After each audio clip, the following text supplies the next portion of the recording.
महीना पर सोहर गवा दी अपना घर में। अगर केहू के लगे ताकत होके तो गवा के दिखाओ सोहर। दोस्तों आप लोगों ने देखा खेसारी लाल का इतना धाकड़ स्टेज शो, जिसमें इतना लोगों को एक पहुंचाना भी ज़रूरी था।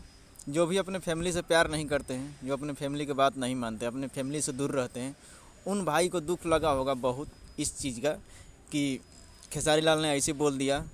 तो ये तो बात सच है भाई। अगर जो दुनिया का हीरो है अपने घर का हीरो नहीं है, उसको कोई गिनती नहीं है।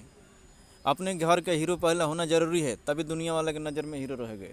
दुनिया वाले के नज़र में हीरो हो, अपने घर के लिए जीरो हो, तो उसका कोई नियंत्रण नहीं है, उसी आदमी का कोई ज़िंदगी नहीं है।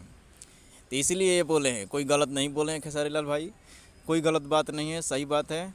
अगर इनके बात से आप लोग सहमत हैं तो इस वीडियो को लाइक और चैनल को सब्सक्राइब कर लीजिए, ताकि हम हर खबर ऐसे आपको पहुंचाते रहें।